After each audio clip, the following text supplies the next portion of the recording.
I just found out my boyfriend of 7 years never actually planned on marrying me because I'm an immigrant, and now I can't believe I wasted all this time on someone who saw me as nothing more than a visa scam. I, 29F, moved to the US 7 years ago as a grad school student from Indonesia. I met my boyfriend, 30M, a few months after I moved, and we've been together ever since. My boyfriend is a US citizen. After I graduated, we had a serious discussion about where our relationship was headed. I made it very clear that I wanted to eventually get married and have children. My boyfriend echoed the sentiments. I remember asking him if he saw that happening with me because I didn't want to be in a relationship with no future. He told me he loved me, and that we were definitely headed in that direction. As of last week, we've been dating for 7 years. We've occasionally talked about marriage, but we were both busy with our respective careers, so the timing didn't seem quite right. However, recently my company announced that there's a chance that my department's work will be outsourced. I'm on an H-1B visa, temporary worker, so this means that I need to start looking for a job as soon as possible if I want to continue staying in the US. Last week during our anniversary I brought this up. I asked him if he thought it was the right time to think about getting married, as that will also help with sorting out my visa issues. He looked like he was about to vomit. After much prodding, he confessed that he wasn't planning on us getting married before I was able to get a green card, permanent resident, in the US. I was incredibly confused because he'd never mentioned this before. His reason was that he didn't want to be used as a visa mule, his words, not mine, by me, and that he wanted to make sure that I married him because I loved him and not because it was a ticket to getting to stay in the US, which can only happen when I get a green card. It took me a while to process what he said, and I asked him if he'd be okay to move to Indonesia with me, which he wasn't. As you can imagine, I didn't react well and ended up leaving because I couldn't deal with what just happened. I am still in disbelief. I started dating him because he was the kindest, most thoughtful and generous man I'd met. I now feel like I wasted 7 years. While the visa issues are certainly a problem, I did not date him with the intention of making him my safety net. I cannot believe that even after nearly a decade together, he doesn't know what kind of person I am. I feel like this relationship is possibly over and it hurts. It hurts so much. Update, 10 days later. A few days back I made a post about how my boyfriend of 7 years didn't want to marry me because I was an immigrant on an H-1B, and he didn't want to be a visa mule.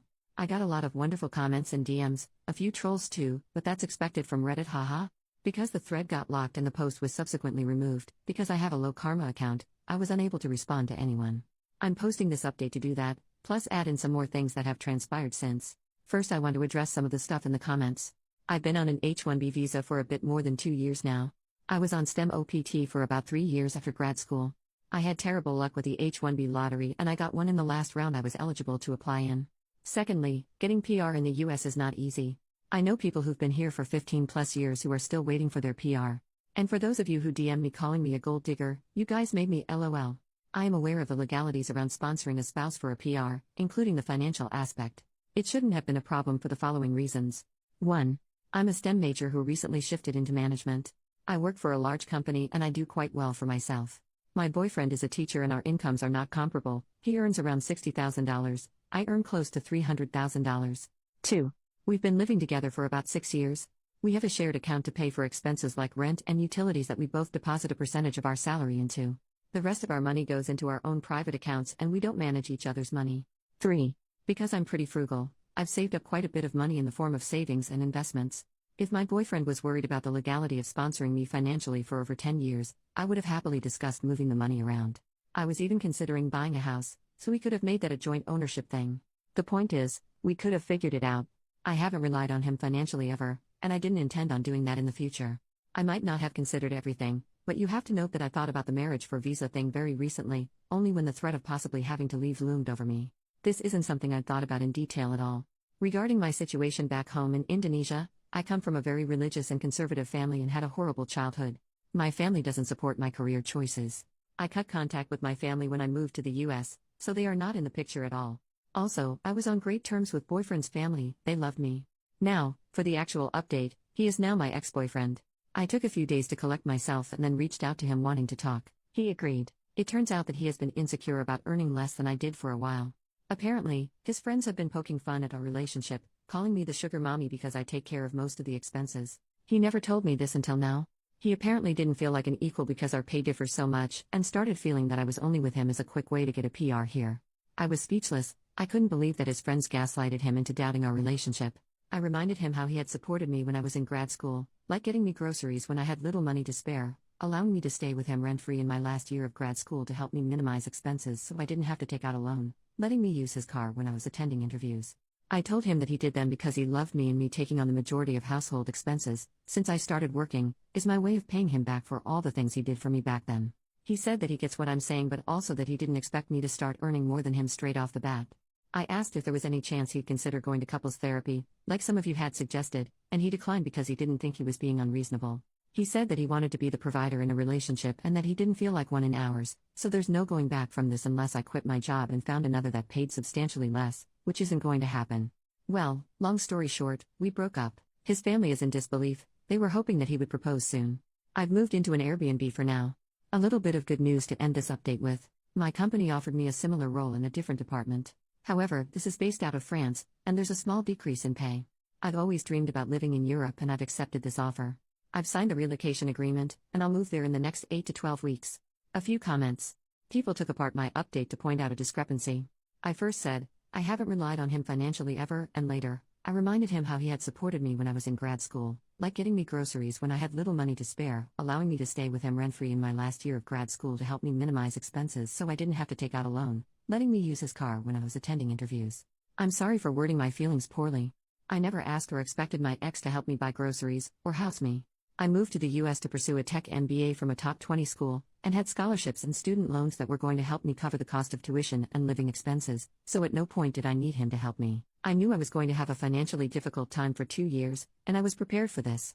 My ex, however, did not like that I was eating cold sandwiches and instant ramen most of the time and would bring me some groceries, vegetables, frozen food, and the like, because he wanted to make sure I was eating well. He was also the one who proposed the idea of me moving in with him, because he wanted us to live together, and also thought it would lower my stress levels. He was an extremely kind, considerate, and generous man, and it was one of the reasons I fell in love with him. I am extremely grateful for his support. But I wasn't relying on it. Had he not done any of the above, I would have managed. Second update, 1 year and 3 months later, I'm back with an update after about a year of moving to France. My previous posts are on my profile if you guys want to check them out. I absolutely love it here. The language barrier is very real, but I'm taking classes, and the people around me have been incredibly helpful. I've spent the last year experiencing all the good things Europe offers. I've visited multiple cities in France, Netherlands, Belgium, Spain, Portugal, Switzerland, Denmark, Germany, and Luxembourg. I cannot believe how gorgeous all of these places are, and the more time I spend here, the more I think about how fortunate I am to be able to experience this. I'm soon traveling to Italy, and I'm excited about everything. My work-life balance is also incredible. I was frequently putting in 10 to 12-hour work days in the US, and I can count on one hand the number of times I've had to work more than 8 hours a day here. I love the emphasis on personal time, and I cannot fathom going back to the way it was before. I haven't had the courage to get back into dating yet. My experience with the ex has left a really bad taste in my mouth. Even though immigration here is a lot easier than in the US and is not really one of my worries, the thought of things falling apart after putting in a significant amount of time and effort scares me. I'm considering therapy, but I haven't quite made the leap to do that yet. My ex reached out to me a few months after I moved. He faced a lot of backlash from his family after we broke up, and he wanted to discuss reconciliation because he realized the error of his ways.